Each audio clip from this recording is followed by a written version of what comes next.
So I recently bought a 9070 XT from ASRock. This is called the Tai Chi.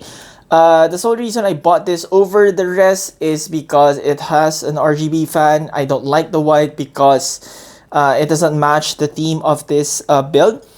And so I bought this, but didn't even realize that it actually comes with a 12 high power, because in hindsight, I should have just bought the Sapphire Nitro Plus.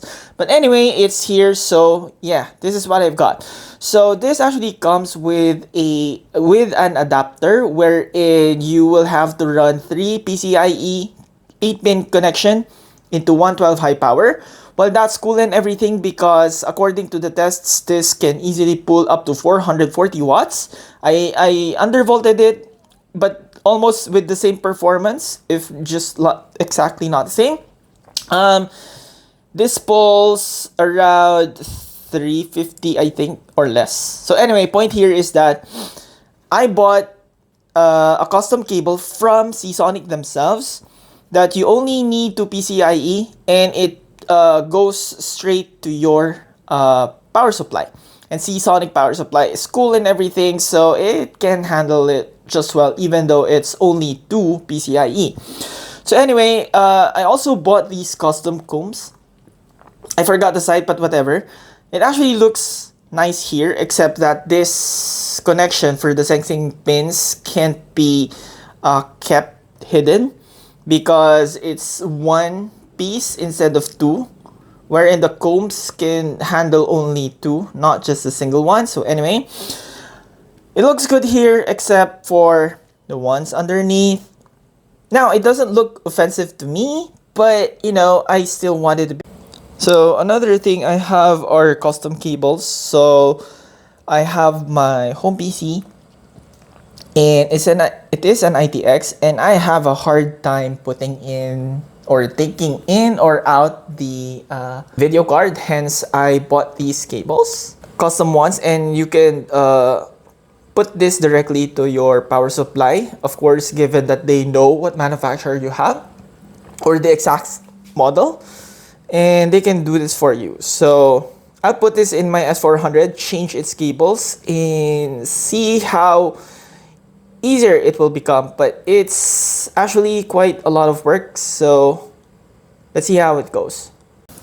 So let's take this apart.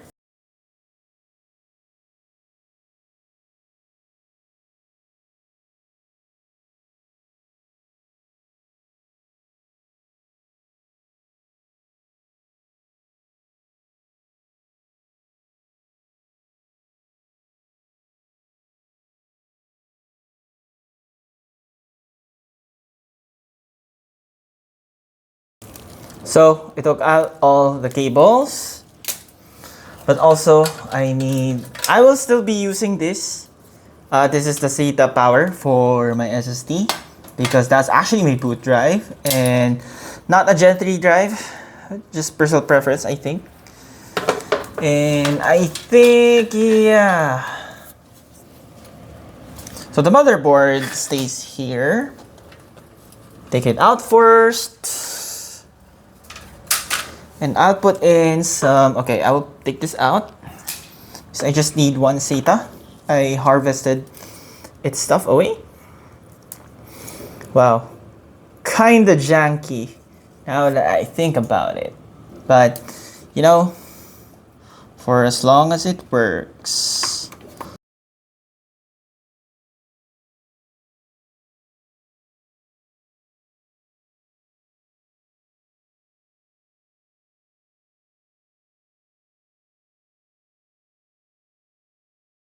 So now I have to put in the combination of the power supply and the motherboard together in such a way that, one, I'm able to plug in the CPU to the motherboard.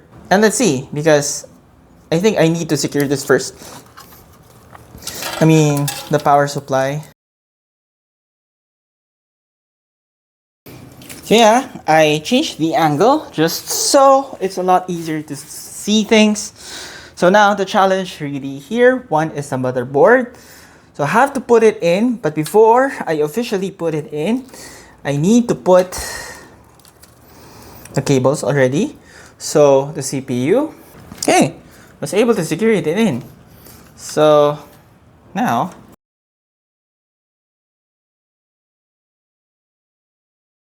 oh shit, I forgot about this, but you know, it's easy because it's easier to take out the power supply for as long as I haven't placed the SSD. Okay, now the easier part here is that putting this cable. Now see that it's short, so just a matter of manipulating it. You know, can actually have shorter cable. So I just copied this measurement somewhere and see, like I just need to tuck it in. I can even put it under and it's fine.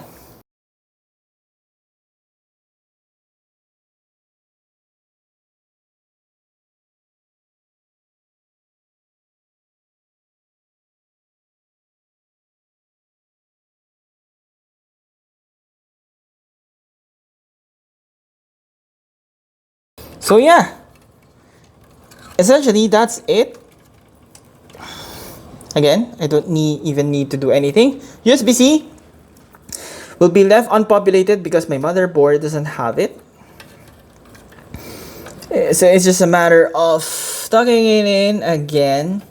But then again, it makes it easier because all I have to do is tuck it in. Just making sure things are well. I will not screw this in yet because I have to work the other way around for the GPU. So here goes the GPU.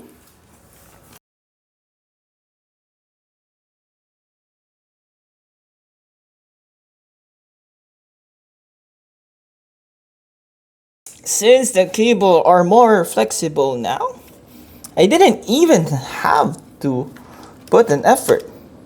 It's just there. I just want to take another video of how I mount this. So I have cable combs here. Initially it was here, but if I do that, it will be a hindrance when I put it on top of here. So I need the cable to be more flexible, so I moved it away. Unfortunately, when I moved it away, it blocks this area. So it's kind of hard to push. So I had to push it away back further into the power supply just so we have more space here. But that's generally how it is.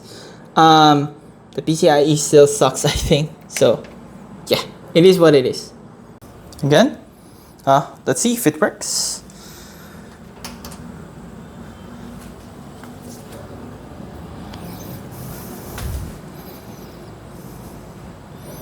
Oh, you look at it, it works.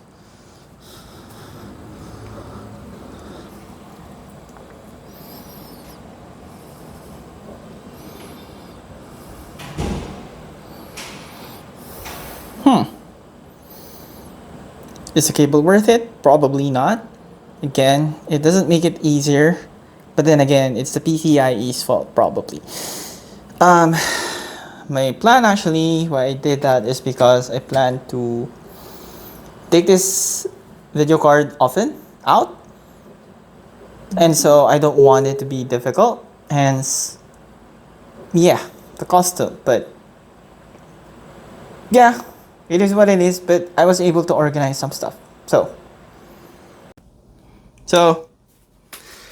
this is how it looks like. I mean, okay, you can't see it because of the reflection, but I don't know, it feels still kinda iffy. You see, like, this is where the 140mm fans are going to be. So I wanted to look like this. Yeah, it looks neater. So I guess even though it's not that much big of a value, I'll still rock with it. So